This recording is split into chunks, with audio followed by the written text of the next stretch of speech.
Des fois, je me mets en mode raccord. Tu sais, des fois, au gym, là, tu sais, j'ai une demi-heure de vélo à faire, il y a des écrans. Tu sais, ils passent des vieux films poches là, en après-midi là, à TVA. Fait que ça, je vais me mettre en mode raccord, puis là, je vais tout analyser, tu sais, mais je le fais pour me pratiquer. Mais sinon, j'étais assez bon spectateur. Moi, je me laisse complètement aller, je me laisse plonger. C'est sûr que si je suis en tournage, je me dis un soir, je vais écouter un film pour me détendre. Mais là, je suis en mode raccord toute la journée, fait que c'est sûr que je vais remarquer plus. Sinon, là, je fais vraiment la distinction entre mon travail et ma vie personnelle. Là. J'essaie de faire en sorte que je puisse passer un bon moment et que je ne suis pas au travail à ce moment-là. Bonjour et bienvenue à Cinéritage, le podcast qui place l'artiste au cœur du sujet. Cinéritage est disponible sur toutes les plateformes. Pensez à vous abonner, liker, partager et commenter. C'est de cette façon que vous encouragez mon travail. Merci à l'INIS, partenaire présentateur. Bonne écoute!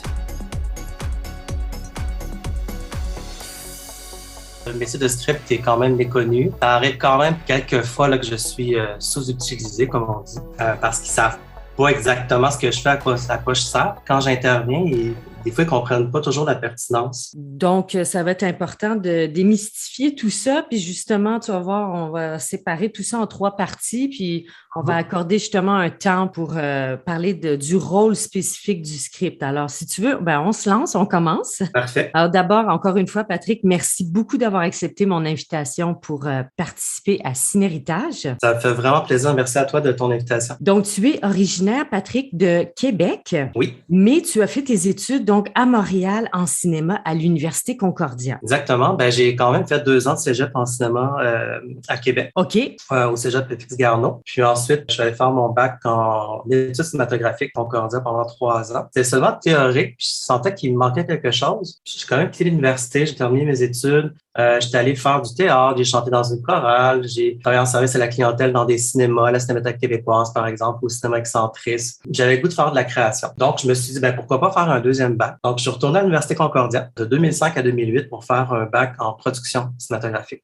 J'ai donc fait 6 ans à l'Université Concordia. Quand même, donc tu as un bon bagage. Exactement. C'était complémentaire. J'ai fait aussi 2 ans de TA, Teacher Assistant. Donc, j'étais assistant de 2 professeurs. Là. Puis c'est là que j'ai commencé à faire de l'enseignement, du coaching auprès des jeunes, faire de la lecture de scénario, être sur les plateaux, être un genre de coordonnateur / script pour les débutants. J'ai trouvé ça super valorisant, puis c'est encore quelque chose que je fais aujourd'hui. Là. Je me permets toujours quelques courts-métrages, 1 kino par année. Je trouve ça important d'encourager la relève, puis de passer au suivant aussi. Absolument, absolument. On va rentrer dans le vif du sujet. Comme script, tu as travaillé sur plus de 160 films. Quand même. Donc, si on décortique, c'est 22 longs métrages, 121 courts métrages, 2 séries télé, 17 séries web. Je suppose que tu as dû faire aussi des publicités à travers tout ça. Ouais. Est-ce qu'on peut dire que tu connais ton métier vraiment sur le bout des doigts? Oui et non. OK.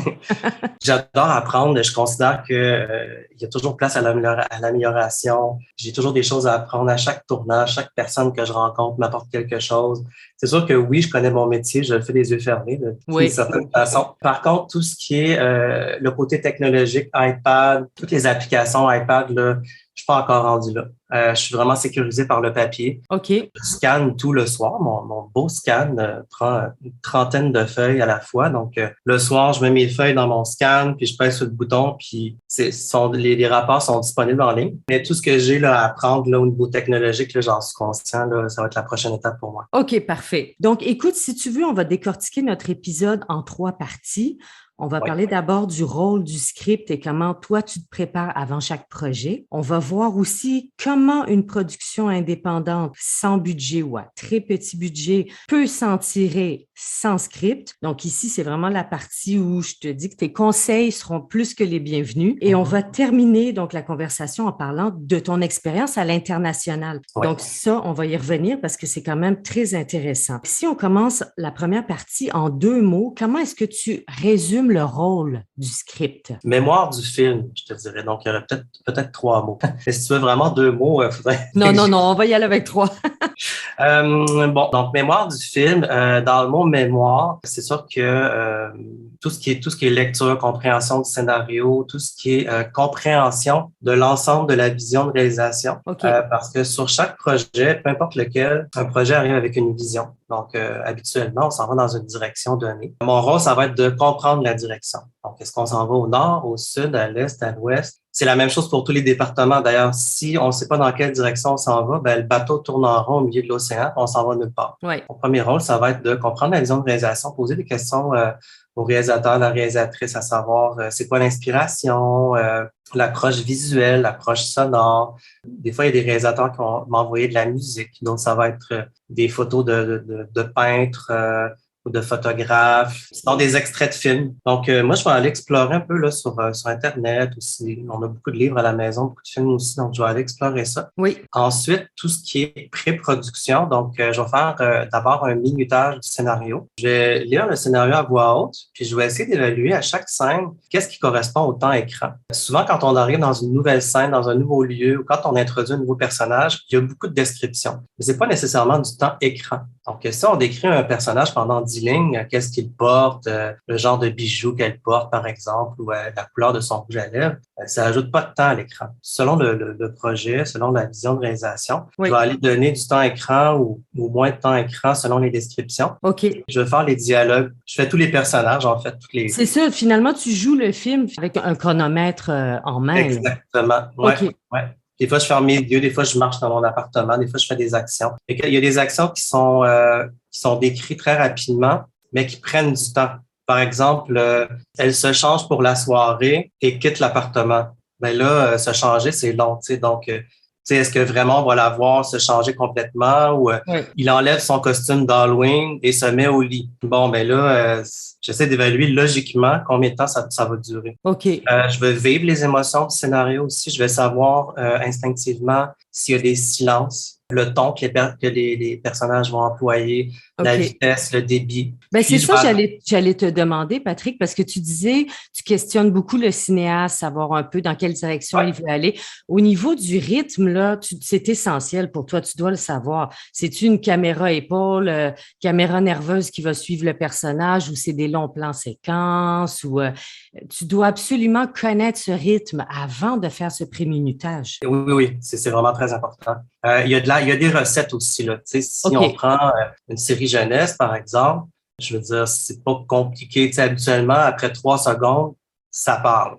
OK. Le téléroman, c'est la même chose. Tu sais, on arrive dans une pièce, quelqu'un est en train de vider le lave-vaisselle, ça parle. Ouais. Donc, ça, c'est des recettes qui sont quand même assez simples, donc je dois m'adapter. Donc, j'imagine que l'équipe, surtout la production, ils attendent un petit peu tes premières recommandations, ton feeling par rapport vraiment à la durée du film, parce que c'est important aussi après pour booker un budget, faire l'horaire de tournage, tout découle de ça aussi par la suite. Exactement. Moi, je fais un tableau Excel, j'envoie mon minutage prévu. OK. Je te dirais que dans 99% des cas, c'est un petit peu une petite bombe, là. C'est toujours trop long. Ils ne s'attendent pas à ce que ça soit aussi long que ça. Il peut y avoir une réécriture qui débute suite à mon minutage pour réduire quelques pages, essayer de ramasser un peu l'histoire, de questionner la pertinence de certaines scènes.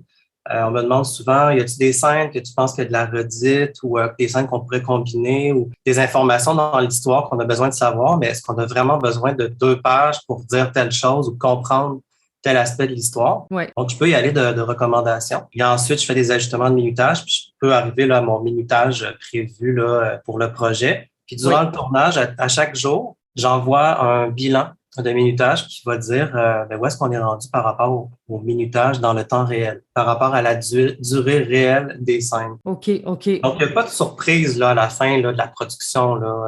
Quand vous arrivez, donc avant le tournage, vous avez déterminé un horaire de tournage. J'imagine que tu peux participer à cette étape dans le sens de dire, parce que on va expliquer aux gens qui sont peut-être pas au courant, le film n'est pas nécessairement tourné dans l'ordre chronologique. Donc, on ne suit pas le scénario là, du début à la fin. Les scènes sont entremêlées. Donc, est-ce que tu aides justement peut-être à suggérer un certain ordre? Je vais intervenir plutôt dans la révision des OK. documents que je reçois. Donc, je vais réviser la chronologie du film. Je vais vérifier le dépouillement du premier assistant, de la première assistante, le plan de travail, l'horaire, pour voir s'il y a des erreurs, pour voir s'il y a des choses qui, selon moi, fonctionneront pas. Ça m'est arrivé récemment sur un court-métrage où, dans le scénario, c'était écrit extérieur nuit, mais Oui. dans la chronologie, dans l'horaire, c'était extérieur soir. C'est deux voisins qui se parlent de balcon à balcon, donc c'est complètement illogique qu'une personne soit en soirée, donc mettons vers 8 heures du soir, mais la personne qui répond est dans la nuit. Oui, Ça oui, fonctionne oui, pas. oui. Donc là, moi, j'ai spoté ça, comme on dit. J'ai envoyé un courriel pour dire, attention, vous avez mis la scène 14A à 8 heures du soir, mais ça se passe à 10 heures du soir. Oui. Donc, faut vraiment faire attention à ça, puis revoir l'horaire. Fait que c'est plus si je vois des choses qui fonctionnent pas. Ou dernièrement, ça disait on se voit demain à 10 heures. Scène, mettons, 1.4. Puis là, finalement, il se voit à l'épisode 2, on est rendu 4 jours plus tard. Mais là, c'est plus demain. Fait que est-ce que on change la chrono? Est-ce qu'on change le dialogue? Est-ce qu'on change la réplique pour dire on se voit lundi? Donc, le problème est réglé. Donc, il faut faire attention aussi aux changements de journée dans des histoires. Et pendant le tournage, donc, je suppose que tu prends énormément de notes parce qu'il faut faire des raccords entre les scènes. Donc, il faut faire attention, j'imagine, à tous les détails, hein, accessoires, coiffure, maquillage, le regard des comédiens, tout, tout, tout. Tu prends des notes et j'imagine que tu prends aussi beaucoup de photos. C'est un mélange entre de l'observation. Il y a des choses, par exemple, avec quelle main il prend sa tasse, avec quelle main il prend son cellulaire, à quel moment, à quelle phrase il s'assoit, à quelle phrase elle se lève, à quel moment il regarde par la fenêtre. Bon, ce genre de choses-là. Fait que ça, c'est de l'observation comme de terrain sur le coup. C'est ça, je prends pas de photos de ça. OK. Ce que je vais faire, c'est que je prends tout simplement des photos au début de la scène, après les retouches maquillage. Maquillage, coiffure, costume. Puis Oui, à la fin de la scène, je vais reprendre d'autres photos s'il y a des éléments qui ont changé. Puis comme ça va me permettre de, comme j'ai le début et la fin des scènes en termes de photos, oui. ça va me permettre de faire des ponts entre les scènes, donc entre la scène d'avant et la scène d'après. Puis c'est sûr que je prends beaucoup de notes sur les raccords qui sont établis, des changements. Par exemple, elle achète pas un foulard, elle achète une tuque. Finalement, elle n'a plus de sac à main, elle a un sac à dos. OK. Tu sais, ce genre de choses-là. Fait que c'est sûr que je prends des notes sur les nouveaux raccords, là, les nouveaux éléments qui sont ajoutés. Je prends des notes sur les scènes comme telles. Donc, c'est quelle scène, la description de la scène. Qu'est-ce qu'on a utilisé exactement comme technique? La lentille, utiliser la filtration, la température de la couleur, toute l'information pertinente technique. Puis ensuite, des commentaires sur les scènes. Donc, mon rôle, c'est important de comprendre que mon rôle est informatif. Donc, moi, j'informe, puis je vais mettre sur papier des faits. Donc, ce sont Oui. jamais des opinions. Des réalisateurs, des fois, me disent s'il y a une prise que tu as beaucoup aimée, mets un petit cœur à côté. Parce qu'ils veulent OK. savoir que moi, Patrick Auvert, j'ai aimé la prise. Ma job, c'est vraiment de noter qu'est-ce qui s'est passé à chaque prise, qu'est-ce qui est bon, qu'est-ce qui est moins bon. C'est quoi les OK. versions qu'on a faites entre les prises? Qu'est-ce qui s'est passé? Est-ce qu'on a eu une onde de perche? Est-ce qu'on a un problème de foyer? Est-ce que l'acteur est trop d'eau? Est-ce qu'il y a eu des erreurs de texte? Surtout chez des acteurs moins expérimentés, des enfants, des ados, des fois, ils vont s'appeler par leur vrai nom. Puis plus le tournage approche, plus ils deviennent proches aussi, là, humainement. Là, fait qu'ils ont tendance à s'appeler par leur vrai nom. Ah oui, OK. On va faire attention à ça. Oui, c'est vrai, tu as raison. Des fois, des confusions de scène. Des fois, un acteur va se tromper de scène. Ça arrive des fois sur des séries où on est 2 semaines dans une maison. Tu sais, à un moment donné, c'est comme intérieur-maison, là. On devient mélangé. Là. Où est-ce qu'on est dans l'histoire? Qu'est-ce qui s'est passé avant? J'arrive de où? C'est-tu la première fois qu'on se voit ou c'est la 10e fois qu'on se voit? Tu sais, ils sont comme mélangés. Oui, oui, oui. Et forcément, donc ton rapport est extrêmement utile à l'étape du montage. Évidemment, on s'y réfère complètement. Exactement. Premièrement, au niveau de l'assistance au montage, donc on s'appelle le dérochage. Donc là, ils vont aller synchroniser le son et l'image ensemble, identifier chacune des scènes, chacune des prises. C'est important que les claps soient bonnes, que Oui. les identifications sonores soient bonnes. Moi, avant de tourner, je vais toujours voir la personne qui fait la clap pour dire on est rendu à telle scène, tel plan, telle prise, pour être sûr que tout le matériel est bien identifié. Il y a un travail déjà sur le terrain qui est fait pour l'identification. Puis au montage, avec mes notes, ils vont pouvoir aller voir exactement là, qu'est-ce qui s'est passé. Tu sais, des fois des erreurs de clap ou des versions qui ont été faites. Comme j'entoure la meilleure prise, ils peuvent déjà faire un assemblage du projet avec les prises qui ont été entourées. Par OK. la suite, là, c'est sûr ils vont peaufiner tout ça, ils vont peut-être choisir d'autres prises finalement, mais ils ont déjà une idée de qu'est-ce que le réalisateur veut. Écoute, tu as travaillé quand même sur des productions là, bon, à gros budget et aussi quand même beaucoup de productions indépendantes.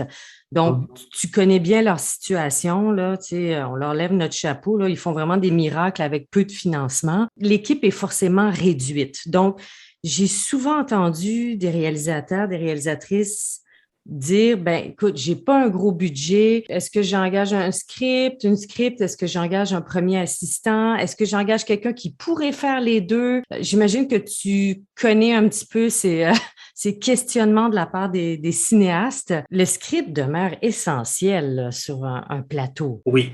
Oui. Parce que, ben, c'est sûr que je prêche pour la paroisse, mais C'est sûr. pour moi, c'est essentiel.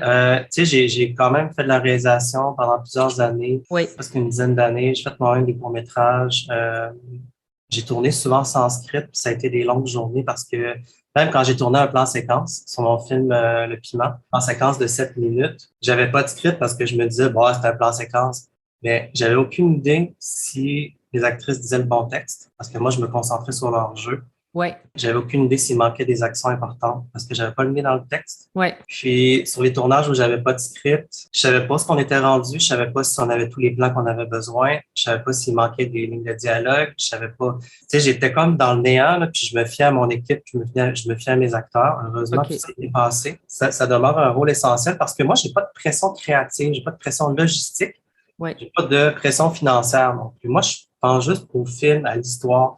Est-ce qu'on a tous les morceaux de casse-tête qu'on a besoin pour raconter cette histoire? Puis au niveau de la prise de notes, au niveau aussi du déroulement de la journée, tu sais, et ça, c'est un autre document que je fais, le rapport de production, Oui. qui explique, bon, à quelle heure on a commencé, l'heure du lunch, l'heure de fin, qu'est-ce qu'on a fait aujourd'hui, combien de pages, combien de minutes, combien de plans, où est-ce qu'on est rendu, qu'est-ce qu'il nous reste à faire.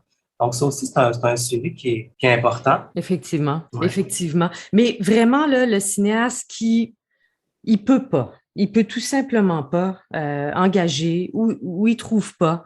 Ils sont deux ou trois à faire le film. Ils portent tous les chapeaux. Quel conseil numéro un là, tu donnes à ces cinéastes juste pour essayer de l'aider à comment éviter le plus d'erreurs de raccord? Ben, à la base, là, je dirais que n'ayez pas peur de demander à des scripts expérimentés de travailler sur votre projet, même si c'est pas. Dernièrement, une de mes amies réalisatrices, Émilie Roussas, me dit, je fais un kino, puis ça fait quelques années que j'ai pas tourné de fiction, puis j'ai besoin d'un script. Je lui dis, écoute, moi, je suis en train de former une script. Oui. Elle est très bonne, j'aimerais ça lui donner un stage. Puis, tu sais, c'est une fille que j'adore, j'aime passer du temps avec elle. J'ai déjà travaillé sur des projets rémunérés avec elle. On a même fait un voyage à Rome ensemble, tu sais, on se connaît très bien. OK. Donc, j'ai dit, bah oui, moi, ça me ferait plaisir de donner 2 journées de ma vie. Oui, Puis, oui. si je peux avoir une stagiaire, puis elle m'a dit, ben, il n'y a pas de problème. Ça a été 2 belles journées. OK. Il y avait une âme dans le projet, il y avait du cœur, puis moi, ça me tentait de le faire. Tu sais, moi, j'avais rien à ce moment-là. J'avais OK. comme un mois où j'étais sans tournage, puis j'en cherchais pas non plus parce que je sortais d'une grosse série, puis j'en ai une grosse qui s'en vient. Fait que je me suis Un petit peu de ménagé. repos. Je me suis dit, ben, un petit 2 jours, ça se fait bien. Oui, oui. Ça m'a fait du bien. Ces 2 journées-là, on était en extérieur, c'était des belles journées. Donc, la première chose que je dirais, c'est n'ayez pas peur de demander. OK. Est-ce que tu accepterais de travailler bénévolement sur mon projet? Ça, c'est la première chose. Expliquer. Il ne faut pas être gêné d'expliquer le contexte aussi. Hein, C'est la même chose avec les acteurs. Tu sais, moi, à un moment donné, je voulais engager René Gagnon. Je me suis dit, il ne voudra jamais, il est bien trop connu. Il a accepté. Ouais. Pourquoi? Parce que le scénario avait du cœur, il y avait une âme dans le projet. Ouais. Puis je lui offrais un premier rôle. Il a accepté. Donc, il ne faut pas avoir peur de demander. Ça, ce serait la première chose. Si vous n'avez pas de script, je dirais d'être le plus préparé possible au niveau de la documentation. Donc, connaissez votre scénario par cœur, c'est quoi les scènes, ayez le scénario en main en tout temps, suivez le scénario, les dialogues, les actions. Ouais. Partie de mon travail, c'est de m'assurer que le contenu est couvert. Donc, j'ai toujours le scénario dans les mains. Je le suis, puis je m'assure qu'on a vraiment tout ce qu'on a besoin pour raconter l'histoire. Puis, c'est sûr que tous les départements doivent être préparés aussi au niveau des raccords, faire de l'observation, aller voir au moniteur qu'est-ce qu'on voit, qu'est-ce qui se passe, à quel moment les acteurs font telle ou telle action. Et c'est ça, je pense que ça demande une préparation vraiment plus grande, une attention aux détails. Puis c'est pas mal ça que je dirais, tu sais. Et si j'inverse ma question, ben, je retourne ma question dans le sens que un ami là, décide d'aider ce cinéaste là, qui est mal pris bon, par son budget plus restreint et il décide de l'aider. Il dit, écoute, moi, ça me fait super plaisir, je suis bénévole, j'ai le goût de le faire, mais j'ai jamais fait ça, script, mais j'ai le goût de le faire. Bon, la personne n'est pas formée, n'est pas expérimentée, mais comment est-ce qu'elle peut au mieux là, se préparer pour aider au maximum là, son ami qui va faire son film? Ben, la mettre en contact avec moi. OK! Alors, ton numéro, c'est? Non, mais Ouais, sérieusement, tu sais, c'est vrai, je suis c'est pas vrai. un des principaux formateurs à l'Actis. Tu sais, je fais la formation privée, OK. je vais dans les écoles, je rencontre des groupes de comédiens, je parle de Ouais. mon métier. Je suis habitué de faire ça, tu sais. OK. Donc, on Euh, t'appelle vraiment pour ce genre ouais, de ouais, demande? Ah, c'est super. ouais. OK. J'ai pas d'expérience, c'est mon. Fait que on se fait un petit messenger, un petit Zoom d'une heure, là, puis j'explique mon métier, ou tu sais, je dis, ben, viens prendre un café sur mon balcon. C'est sûr que, tu sais, je demande à la personne de se déplacer, là, tu sais, ou Oui, de oui. se faire ça en ligne, mais tu sais, je peux faire une petite présentation sur mon métier, je peux envoyer des documents modèles. Tu sais, j'ai déjà tous mes plans de cours, ma documentation de formation. Fait que, tu Oui. sais, c'est vraiment pas long, là, de s'envoyer un PDF. Sinon, si, admettons, je suis pas disponible ou je suis en vacances, peu importe, je dirais d'aller faire des recherches sur Internet, tu sais, sur YouTube, là, qu'est-ce qu'un script, un métier de script, là, il y a beaucoup, beaucoup de choses, là. C'est bon, c'est bon. Donc, on revient à ce qu'on disait pour le cinéaste de ne pas se gêner d'approcher des scripts ou même les acteurs professionnels, même s'ils n'ont pas de budget, de garder la détermination, de foncer. Puis oui, enlever cette gêne, autant pour la personne qui veut aider, mais qui n'a jamais été script ou premier assistant ou bon. Il y a moyen d'y arriver, puis il y a moyen de contribuer à la réussite d'un film. Exactement, tu sais. Ouais. Ou l'autre solution, c'est de faire un échange de services. OK? Moi, je le fais, tu sais, je le fais des fois, là, quelqu'un me dit, ben, tu sais, j'aimerais ça avoir un bloc de 4 heures sur comment faire un dépouillement. Bon, ben, parfait, garde, je te donne un 4 heures, ben, viens m'aider dans ma prep 4 heures, tu sais. OK, mais c'est bien ce que tu dis, c'est des bons trucs, là. Il y a moyen de s'en sortir quand même. Puis le rôle du script est vraiment fondamental. Ça t'évite tellement d'erreurs après. Tu sais, rendu au montage, t'élimines tellement les maximum de mauvaises surprises. Oui. Puis, ne serait-ce que d'avoir une personne qui va te dire ce qu'il pense, tu sais. Je veux dire, moi, je suis toujours là pour donner du feedback, tu sais, de la rétroaction sur ce qu'on fait. Il y a des réalisateurs qui vont regarder mon visage après une prise ou après une scène pour voir si j'ai une réaction. Puis moi, je OK. suis bon public, fait que, tu sais, je ris, je pleure. Bon, je pleure pas souvent, là. Ouais. Mais Tu ressens, tu le ressens, là, c'est mais ça. ça m'est arrivé une scène en 2015, là, ça m'est arrivé de fondre en larmes. Tu sais, je faisais quand même mon métier, là, mais tu sais, ça m'a vraiment bouleversé une Ah actrice en ouais, particulier, puis c'est elle qui est dans le film. Tu sais. Il y a des ouais. réalisateurs qui veulent savoir ce que je pense. Fait que ça te fait un genre de premier public aussi. Si le réalisateur se tourne vers l'assistant réel en disant c'était une bonne prise? Oui, oui, c'était très bon. On passe à la prochaine scène parce qu'on Ah est ouais. en retard, tu comprends? Si on demande au DOP, c'était-tu bon? Ouais, mais là, tu sais, parce qu'il faut que ça soit beau, puis il faut que ça soit. C'est tous tes égos à Ouais. gérer. Tu demandes au producteur, c'était-tu bon? Oui, oui, c'était très bon. Pourquoi? Parce qu'on ne veut pas de dépassement à la fin de la journée, parce qu'il faut rentrer dans l'horaire. Moi, j'ai rien à gagner, moi, que ça soit bon ou pas bon. Moi, tout ce que je veux, c'est que tu sais, que ça soit intéressant, que ce soit captivant. Tu sais, je suis un premier bon public. Ouais, c'est vrai, c'est tout à fait vrai ce que tu dis, c'est vrai, c'est vrai. Et Patrick, tu as eu l'occasion donc de travailler un petit peu à l'international. Je cite, tu as travaillé aux États-Unis, en Italie, en Belgique, à Cuba, en France et au Maroc. Est-ce que, je cite tous ces pays, on parle d'un seul et même projet ou c'était plusieurs projets? C'était plusieurs projets. Donc, OK. autant du court-métrage que du long-métrage. Donc, les expériences ont été variées. Quand j'ai travaillé à New York, c'était sur un court-métrage, j'étais bénévole, c'était un ami de l'université qui maintenant il vient à New York, puis il me dit je fais un court-métrage, absolument que tu sois script, j'ai pas d'argent. Bon, j'ai dit c'est combien de jours? 4 jours, parfait. Si tu es capable de m'héberger sur ton divan-lit, whatever, 7 jours, Oui, je le fais. Puis je me pointe, tu sais, je prends l'autobus, aller-retour, puis je vais faire 4 jours de tournage, 3 jours de tourisme. oui. Il a accepté. Donc voilà, ça s'est fait OK. comme ça. C'est C'était bon. un échange de services. Oui, Et, c'est ça. Oui, fait que c'est sûr que là, je me suis plongé dans une équipe que je connaissais pas. oui. Puis ça a été vraiment une très belle expérience. Quand j'ai tourné en France, en Normandie, j'étais le seul Québécois. OK. Parce qu'eux autres, c'était une coproduction, donc ils tournaient dans l'Ouest canadien et en France. Comme je suis parfaitement bilingue, ben j'étais un petit peu leur interprète là-bas, parce qu'eux, ils parlaient presque pas anglais. OK. Puis après ça, il y a eu 2 semaines en Normandie. Oui. À Cuba, c'était un film tourné en français, il y avait un peu d'espagnol, il y avait des Cubains, des Canadiens. Que ce soit ici au Québec ou à l'international, comme tu dis, puis c'est ça qui est fabuleux, comme une espèce de langage universel à travers tout ça. Oui, exactement. Question en terminant, quand un script ou une script fait une erreur, ça peut arriver. Est-ce qu'on lui en parle pour le restant de sa vie? Non. Non, OK, une Là chance. pour ça.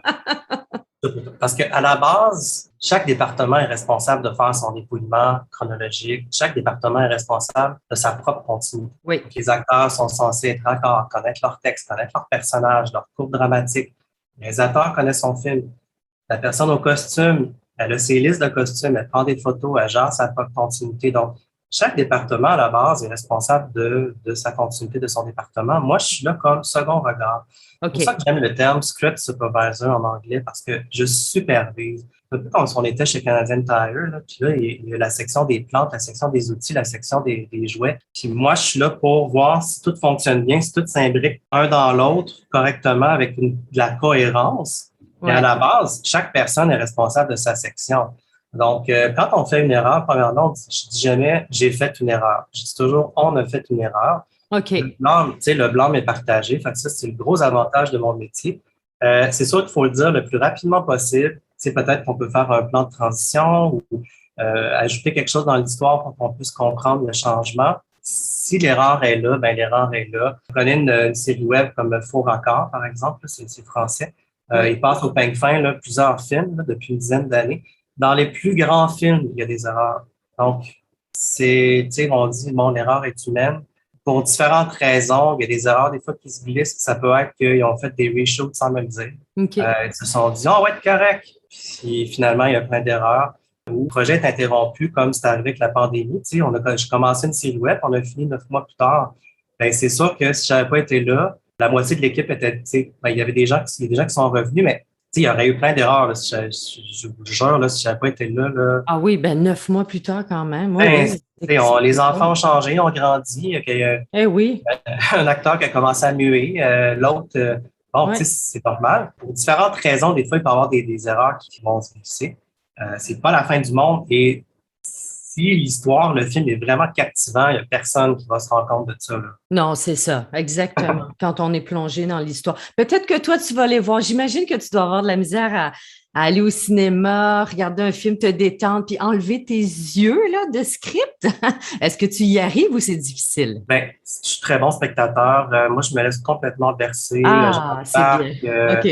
C'est sûr que si le film est plate, je vais remarquer les erreurs. En tout cas, si j'avais la possibilité de tourner un film là, demain, c'est sûr, Patrick, que je t'appellerai parce que Ça me fait plaisir. t'es vraiment quelqu'un, je trouve, extraordinaire. J'ai beaucoup de respect pour toi, pour ton travail. Tu sais, je t'ai toujours connu comme ça. Ça fait quand même un petit bout qu'on se connaît. Très consciencieux. C'est toujours de bonne humeur. Et on voit que tu plonges pas à moitié dans un projet. Puis ça, c'est vraiment chapeau, hein. Ben, merci. Et puis, écoute, j'espère que tu as des beaux projets en vue pour cette année. Qu'est-ce que je peux te souhaiter? J'ai mon fameux projet à New York, là. Je veux aller voir des équipes, voir des gens, même si on ne parle pas d'argent, mais juste comme aller voir comment les gens travaillent, pousser un petit peu plus loin là, cette expérience-là, aller explorer, peut-être faire des formations là-bas, juste pour voir comment ça se passe. Oui. Les voyages puis le cinéma, c'est mes deux passions. Fait que quand je peux mélanger les deux, là, c'est vraiment là où je triple le plus. Là, de temps en temps, j'aime ça là, aussi, là. Oui, c'est ça, aller pratiquer ton métier vraiment ailleurs, là. C'est une autre énergie aussi, hein, forcément. C'est ça. Des fois, c'est d'autres façons de travailler, c'est d'autres. New York, ben, j'aime beaucoup cette ville-là. J'ai un respect pour cette ville-là, pour les artistes, pour le théâtre, la photographie, toute la scène musicale aussi. C'est vraiment passionnant.